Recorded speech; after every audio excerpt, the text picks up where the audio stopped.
Nathan Carter was in the middle of a video meeting with investors from Chicago when his personal phone began to ring. He didn't usually tolerate interruptions during work, but the ringtone came again. He glanced at the screen. An unknown number. He declined. It rang again. This time, he frowned and answered. "Daddy, Mom fainted because we have no food. She won't wake up. I'm scared. There's no one else here with me." The voice cracked, trembling, tangled in shaky breaths and quiet sobs. A little girl, no older than 6. Nathan straightened in his chair, muting the microphone on his laptop. "Who are you? How did you get this number?" "I'm Lily. My mom is Elena Morales. She told me if something bad happened to call you."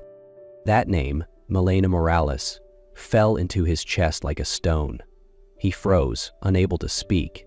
It had been 6 years. 6 years since he'd last heard that name. 6 years since he'd left the small apartment in Brooklyn and never looked back. The girl's voice still echoed through the phone. "You're my dad, right?" Nathan exhaled slowly. In that moment, he knew the life he had spent years keeping under control was about to change forever. Nathan ended the call without another word. The video meeting screen was now blank. The investors had already left, probably after seeing him pale and frozen during the last few minutes. He sighed, rubbed his forehead, and dialed an internal number. "I just got a strange call from a little girl. Her name's Lily. Said her mom is Elena Morales. Find out everything you can about them, fast." He hung up and stood there, staring at his phone. That name, Elena, didn't just bring back memories, it brought back guilt. They had lived together in a small apartment near Prospect Park. They used to talk about the future, maybe even kids. Then came the promotion, the travel, the distance, and silence. "This has to be a prank," he muttered, but deep down he knew it wasn't. That voice, Lily's voice, was too raw to be fake. He left the boardroom and walked quickly down the hallway to his private office. He locked the door behind him. His hands trembled slightly as he redialed the number. The girl answered immediately, still breathless. "Lily, where are you right now?" "At home. Mommy's still asleep. I shook her, but she won't wake up." "Is anyone else there with you?" "No, it's just me." At home, apartment 305, with the little window that overlooked the leafless trees. The place he once promised to return to. The place he never did. Nathan ended the call and quickly dialed emergency services. 305, 5th Avenue, Brooklyn. Woman unconscious. Child alone. Then to his assistant. "Get me everything on the girl.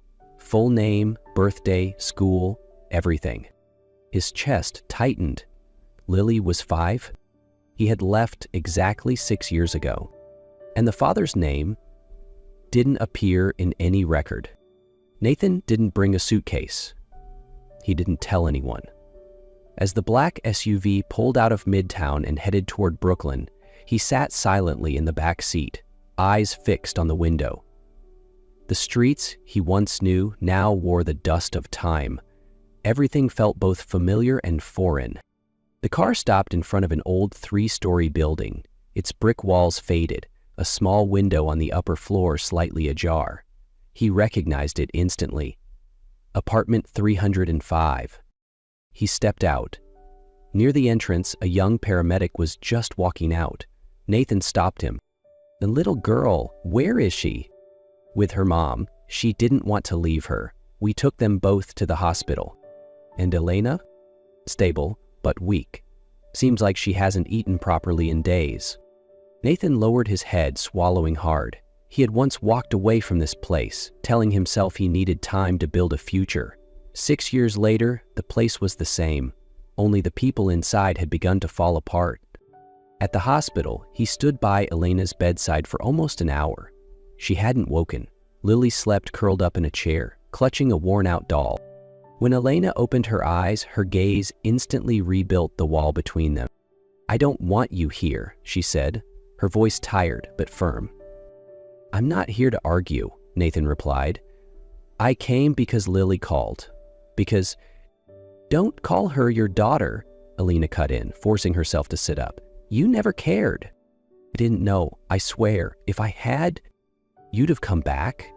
Her mouth curled into a bitter smile. "Do you remember how many times I came to your office? The letters, the emails? You disappeared like I never existed." Nathan said nothing. For the first time in years, he didn't know what to say. And for the first time, he began to understand just how much he had missed. The next morning, Nathan returned to the hospital. He waited in the hallway, holding a bag of fruit, milk, and a small teddy bear. He didn't bring flowers. Alina would hate that. The nurse told him Alina was resting, but Lily was awake. He quietly stepped into the room. The little girl sat in a chair beside her mother's bed, nibbling a dry roll and doodling on a piece of paper. "What are you drawing?" he asked softly. Lily looked up at him, studied him for a moment, then lifted the paper. "It's our house. Mommy, me, and that's the sun." "No, Dad." She blinked. "I've never drawn a dad. I don't know what one looks like." Nathan stayed quiet. Then he knelt beside her. "We can draw one together, if you want." Lily stared at him, then slowly nodded. He picked up a crayon, drew a figure standing next to the two girls. Nothing fancy, just a shape. She watched him carefully. "He needs a hat. Like the one you wore yesterday." Nathan smiled, grabbed the red crayon, and added a hat. "How's that?" Lily nodded. "Better." When Elena opened her eyes, she saw them sitting on the floor. Lily was laughing. Nathan said nothing. No grand gestures, no explanations, just there. That afternoon, he came back with a few essentials: groceries, prescription meds, children's books, and a brand new box of crayons. Elena didn't tell him to leave, but she didn't invite him to stay either. "You're not planning to do this once and disappear, are you?" she asked, folding laundry. "No, I'm not here out of guilt. I'm here because I want to do this right." Elena looked at him for a long moment, then turned away. "Then go ahead, try." A few days later, Elena was discharged from the hospital. She refused Nathan's offer for a car ride, carrying only a small bag and holding Lily's hand. In front of the old Brooklyn building, Nathan was already waiting, holding grocery bags. "Feeling better, Lily?" he asked as the girl ran up to her mother. "Yes, I made more drawings." Elena didn't say anything, but she let him follow them up to the third floor. The apartment hadn't changed much since Nathan last stepped in. Same peeling walls, drafty window, and the old fabric-covered chair now even more worn. He placed the bags on the kitchen table. "I brought fresh milk, whole grain bread, the doctor's prescriptions, and a few books for Lily. We managed just fine before you came," Elena said. "Not bitter, just matter of fact." "I know. I just want to help." That evening, Lily sat on the floor drawing. Nathan sat beside her, asking about each line and color. From her seat by the window, Elena watched. She said nothing. But for the first time, her eyes didn't hold suspicion. The next morning, when Nathan knocked, Elena hesitated, then opened the door. "Can I take Lily for a walk?" he asked. "Just for an hour. You could rest." She looked at him. "She's not used to being with anyone else but me." "I'm not just anyone," Nathan replied, softly but certain. Elena sighed. "1 hour. And if she's scared, you bring her back." Nathan nodded. Lily put on her coat and grabbed his hand. As they walked down the stairs, Elena watched from the doorway. Part of her still guarded, but another part wanted to believe this time might be different. Nathan didn't knock down the walls. He simply showed up again and again. With milk, with crayons, with silence. And slowly, the door stayed open longer. Some days he brought milk and bread, other days comic books or a new pack of crayons for Lily. Slowly, she stopped being shy. When he arrived, she ran to the door. When he left, she waved from the window. Elena didn't say much, but she began letting him stay longer. One morning, she said, "If you want to do something actually useful, watch Lily for a bit. I need to get some fabric." Nathan nodded, "Of course." That day, he and Lily built a city out of modeling clay on her little table. Crooked houses, strange trees, and a purple monster wearing a hat. Lily laughed nonstop. Nathan felt lighter than he had in years. "Where do you live?" Lily asked, hands squishing green clay. "In Manhattan. But if you want, I can come here more often." "Why didn't you come before?" Nathan hesitated. "Because I didn't know you were born, but now that I do, I don't want to miss anything else." Lily looked down. "Mom says flowers need patience to grow." He smiled. "You're the most beautiful flower I've ever seen." That afternoon, Elena returned to find them both lying on the floor, Lily asleep beside the clay mess. Nathan hadn't moved his hand from her back. He had fallen asleep too. She didn't wake them. She stood there, quietly, not because she was falling in love again, but because, for the first time, she felt safe. That night, for the first time, she said to Nathan, "I have a doctor's appointment tomorrow. If you're free, it'd be nice if you came." He didn't ask why. He simply said, "Sure." The doctor's visit happened on a morning with a soft drizzle. Nathan waited with Lily in the lobby, surrounded by the scent of disinfectant and the quiet shuffle of nurses' shoes. The little girl sat in his lap, folding a paper airplane. "You like making planes?" "I like things that can fly away and come back." Nathan wasn't sure what to say. He just smiled and held her closer. When Elena came out, her expression was unreadable. He stood, worried. "Is something wrong?"